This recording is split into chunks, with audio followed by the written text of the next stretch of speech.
esse vídeo é sobre a injeção de termofixos. Antes de tudo, a nossa prioridade é a nossa segurança, ou seja, a utilização dos EPIs e de EPCs. Por isso, é essencial o uso de óculos, protetor auricular, rede para cabelos e botas de segurança. Além desses EPIs, é preciso usar luva e avental de raspa e protetor facial ao colocarmos a máquina para funcionar. Esses 3 equipamentos são os mais diferenciais e exclusivos para esse processo. Agora que estamos seguros, vamos ver as principais diferenças entre a injeção de termoplásticos e termofixos? Na injetora de termoplásticos, o cilindro é aquecido por resistências elétricas. O seu tempo de preenchimento das cavidades do molde é relativamente grande. A sua temperatura do trabalho é definida pela plastificação do material injetado. Além disso, os polímeros injetados possuem cadeias poliméricas unidas por forças de atração intermolecular secundárias e são 100% recicláveis, mas isso só vai acontecer se forem descartados em locais corretos. Já nos termofixos, o cilindro é aquecido por óleo térmico através de uma câmara, e o seu tempo é limitado para preencher as cavidades do molde. Sua temperatura do molde é a sua temperatura de trabalho. O material injetado no molde é injetado em uma temperatura alta numa forma plástica homogênea, e por conta disso há uma redução do ciclo de 25% a 30%. Além disso, os polímeros injetados possuem suas cadeias poliméricas unidas através de reticulações ou ligações cruzadas, que são forças de atração intermoleculares primárias. Essas forças de atração são elevadas. Por esse motivo, se há um emprego de temperatura, há o rompimento das ligações, degradando o material polimérico. Desse modo, os polímeros termofixos não são recicláveis como os termoplásticos. Porém, ele pode ser reduzido no tamanho de suas partículas através de processos de moagem e sendo utilizados como cargas em outros materiais. Também é possível efetuar a injeção de termofixos através de injetoras específicas. E também queria ressaltar que a rosca de compressão zero também pode ser usada nessa injetora. Como o baquelite é um polímero termofixo, eu não poderia deixar de ressaltar a importância do descobrimento do baquelite. Antes deste polímero, muitos homens usavam marfim que vem dos elefantes. Desse modo, os elefantes estavam entrando em extinção. Ao criar o baquelite, salvou os elefantes da sua extinção. Desse modo, os polímeros como baquelite, entre outros, já salvaram diversos animais. Isso é incrível, não é mesmo? Os termofixos não podem ser reciclados igual aos termoplásticos. Porém, há sim uma possibilidade de reciclagem, que é a moagem e incorporação do moído na fabricação de outras peças termofixas. O método de moagem é o mais utilizado na reciclagem dos termofixos, os quais são materiais compostos. O foco da reciclagem é promover o crescimento sustentável no segmento de compostos e dos grandes usuários desses produtos. Por exemplo, o mercado automotivo é uma referência porque ele demanda um volume significativo desse material. Lima é o presidente da Associação Brasileira de Materiais Compostos. Ele iniciou um projeto de desenvolvimento de uma tecnologia que tem a capacidade de reconduzir o termofixo reciclado ao próprio processo produtivo.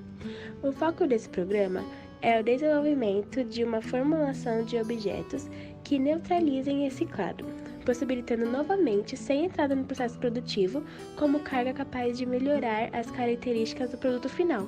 Esse programa também fará o estudo dos tipos de resíduos resultantes dos diferentes processos e das resinas utilizadas pelo setor. Essa ideia tem a finalidade de entregar essas cargas à composição de termoplásticos. Ufa! Então vamos ficar tranquilos, porque há uma maneira de reciclar os termofixos. Tá, agora que sabemos muitas coisas sobre os termofixos e a sua injeção, onde esse termofixo é aplicado? Eu vou te falar.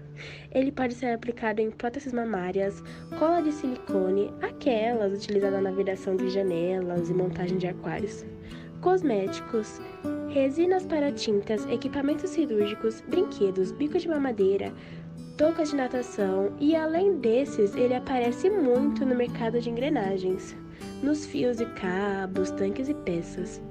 E também pode aparecer para o uso pessoal, como roupas e tecidos, solado de calçados e até mesmo colchões. Agora vamos falar sobre os equipamentos.